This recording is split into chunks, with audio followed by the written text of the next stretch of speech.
if you see the Occupy movement as a hospital of the social justice arena, what the Freedom School would be the ER. In October, Southside parent Marissa Brown pulled her son Omar out of his public school. He's now the only full-time student at Occupy Freedom School. It's a new project of Occupy Chicago, the local branch of the loosely knit organization that first took shape in New York City's Zuccotti Park. We believe that education ought to be free like it used to be, where people like Socrates, Plato, and Aristotle used to hold teachings, if you will. You know, everyone came to big places, public squares, and talked about philosophy, they talked about the humanities, they talked about the arts of the day.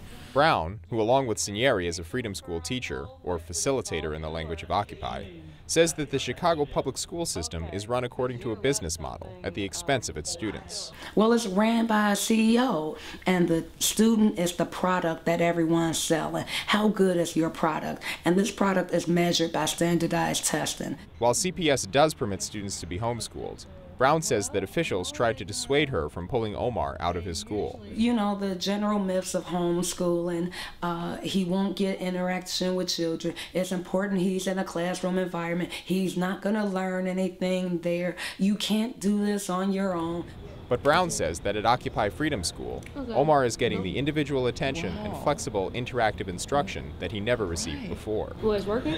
Yeah, we got in. Well, Occupy Freedom School is very interesting. It lets me have free way of what I want to learn and what I want to do, but at the same time, it also teaches things that are mandatory, but also teaches in a fun way. Brown says Omar receives a full day's worth of instruction in both traditional classes like math and science and more non-traditional ones like yoga and conflict resolution. Brown's also convinced that Omar's teachers are as good as or better than those in the public school system.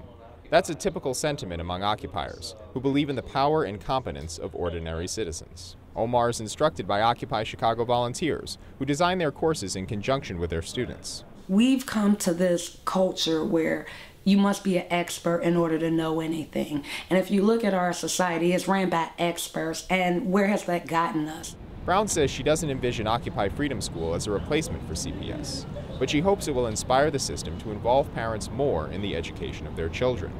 She also hopes that Freedom Schools will spread throughout the city, serving as an option for parents who want to homeschool their kids. That vision starts with this Woodlawn house, the school's future South Side location.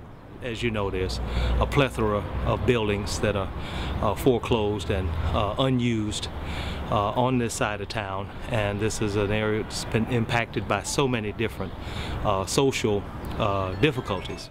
Occupy Freedom School volunteers are rehabbing the house in exchange for access to its space. The school's open house is December 21st, and Brown says local residents have already expressed interest in the unusual project. Yeah, it's a desert. It's a very stereotypical place when you think about all the ills of the black community. There's no healthy food options around. There's no highly performing schools around. There's no medical outlets close by at hand that's affordable. There's no after-school extracurricular activity around. Foreclosures everywhere, evictions every other day, and violence is plaguing this area. So if this isn't the place that a school like what we're offering with Occupy Freedom School belong, then I don't know what is.